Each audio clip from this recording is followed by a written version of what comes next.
Yo soy Félix Brusone, cuento en mi libro Los Topos.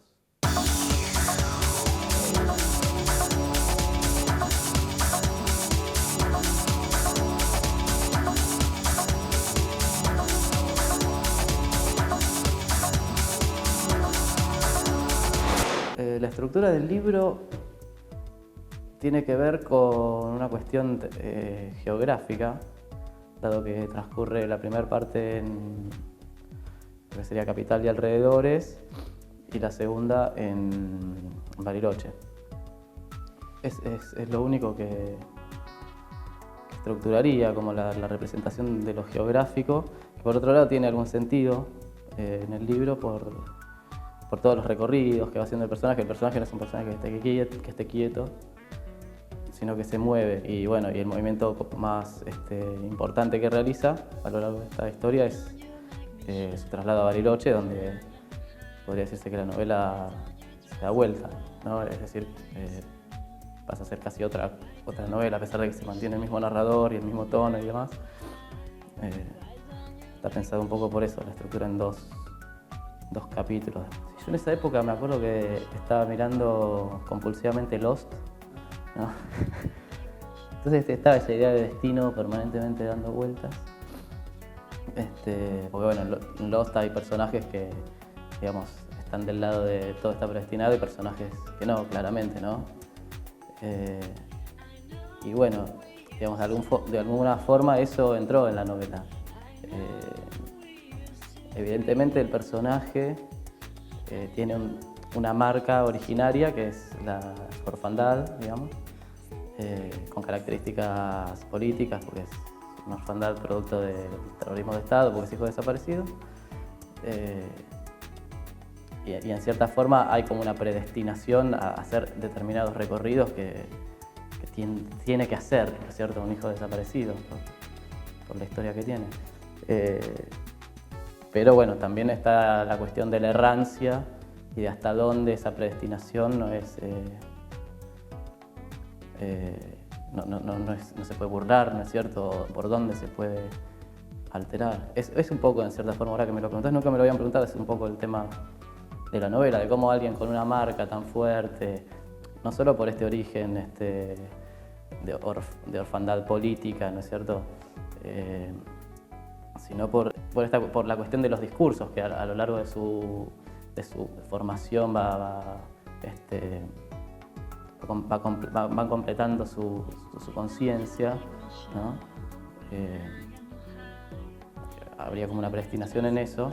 Entonces, bueno, como el tema de la novela es un poco como se altera como esa predestinación, ¿no?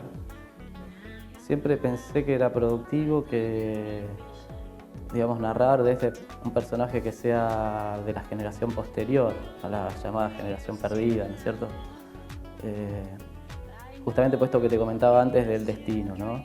Digamos, en cierta forma, los que pertenecen a mi generación, y más si somos hijos desaparecidos, tenemos como esta cuestión de repetir un poco un discurso que parecería ya cristalizado, ¿no es cierto?, que es el de los derechos humanos, ¿no?, y el de la búsqueda de verdad y justicia y demás, lo cual es así. Sin embargo,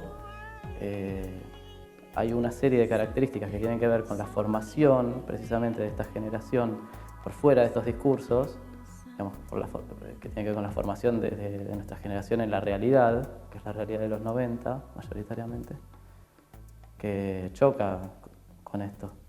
Entonces,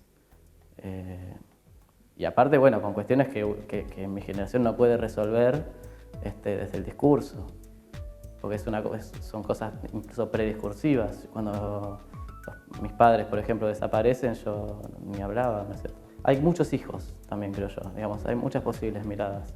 Por eso me parece enriquecedora la mirada de un hijo, pues justamente se escapa de algo que ya se viene cristalizando desde hace 20 años, ¿no es cierto? Desde la vuelta de la democracia sería, ¿no?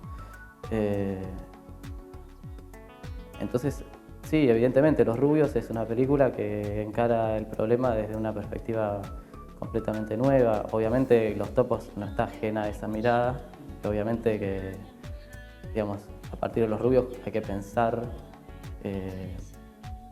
cómo hablar de eso de otra manera, porque ya están los rubios ahí, ¿no es cierto? A mí me interesa mucho trabajar en este tipo de textos, o en general en cualquier texto, la cuestión biográfica, ¿no? Yo efectivamente, en una época de mi vida, tenía que, para ir a lo de mi novia, como pasa en la novela, pasar por la zona roja. Entonces veía a las chicas travestis y bueno, y de alguna forma eso independientemente de que después lo usé para la novela y de que después la historia del personaje se desarrolló por carriles completamente diferentes a lo que fue mi propia experiencia con las chicas travestis, que de hecho nunca estuve con ninguna, eso me parece que tiene que ver, digamos, esa fascinación con lo travesti en ese momento de mi vida, de alguna forma se rearticula, digamos, en esta historia de los topos, ¿no? Me parece que esa fascinación que yo tuve tenía que ver con un problema mío de identidad, ¿no es cierto? Y que después en la novela se articula en la formación de la identidad del personaje. Ahí tuve un párrafo, creo, de referencias a títulos policiales, ¿no? De noticias policiales. Hay otro donde en clave se resume como en clave cómic, ¿no? La buena parte de los problemas de la novela, ¿no? Donde están ahí un Batman y dos Robin ahí por agarrar a unos mafiosos cubanos, ¿no? Bueno, creo que hay bastante. Mismo el tema de las travestis, ¿no? El problema de las travestis, que hace, no sé, ya me acuerdo en que porque a fines de los 90, además era un tema candente, ¿no? De cómo pueden estar en las calles, ¿no? Sí. Y de hecho, bueno, se nos desplazó, ¿no? Varias veces, porque bueno, siempre estaban en lugares inconvenientes.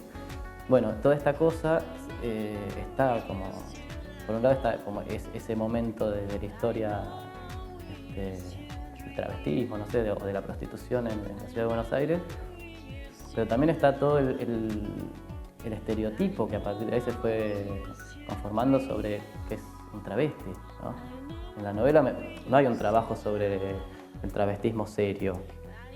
Se lo toma en función de ese estereotipo, más que nada. Entonces sí, se está tomando algo que viene como de lo bajo, de lo popular o de los medios, en realidad, en definitiva.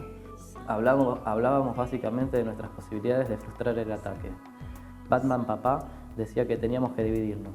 Él se ocuparía de armar en distintos accesos a la ciudad una red de trampas orientadas a demorar las acciones mafiosas. Mientras tanto, nosotros alertaríamos a las autoridades y con nuestro carisma ayudaríamos a la población a buscar lugares seguros donde refugiarse hasta que terminaran los enfrentamientos. Yo estaba de acuerdo, era un excelente plan, pero Robin Mayra apostaba por sorprenderlos ahí mismo y lograr en medio de la confusión que las dos mafias terminaran enfrentándose entre ellas. Eso tenía más que ver con nuestro carácter de superhéroes.